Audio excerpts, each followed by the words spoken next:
I'm Vic Myers. Welcome to the Resistance. Excuse me, I gotta use the facilities.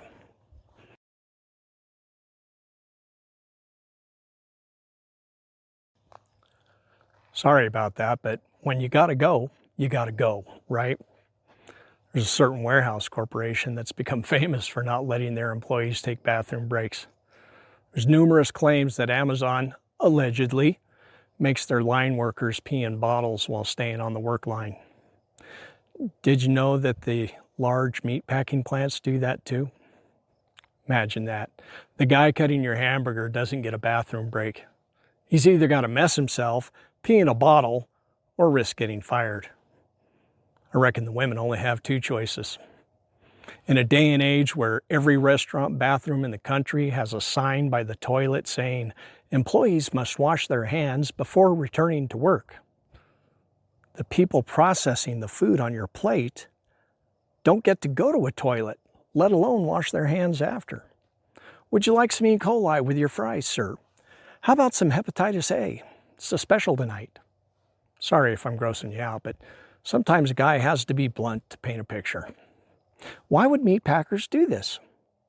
There's no definition of reasonable that makes this okay. They do it because a 3-minute bathroom break is seen as a loss in productivity.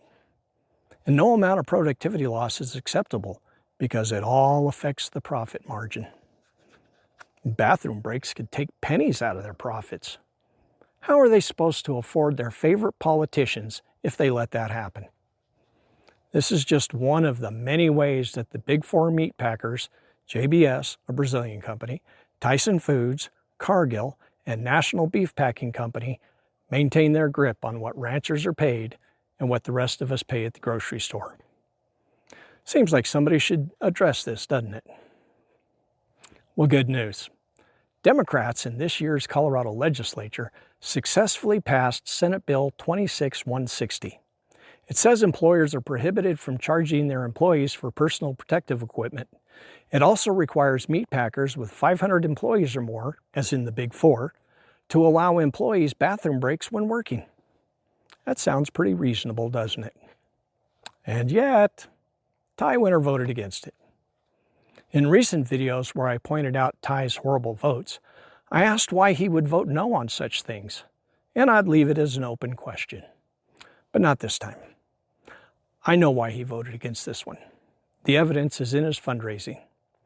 He's being funded by at least 27 PACs, and when I look into who's funding those PACs, I find banks and corporations.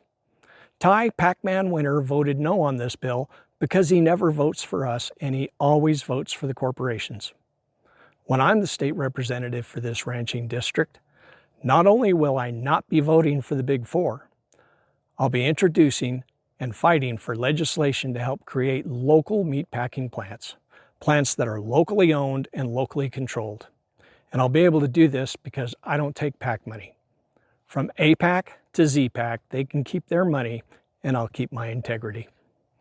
You can help me by going to vic4hd47.com and supporting the campaign. Thanks for listening. Good day.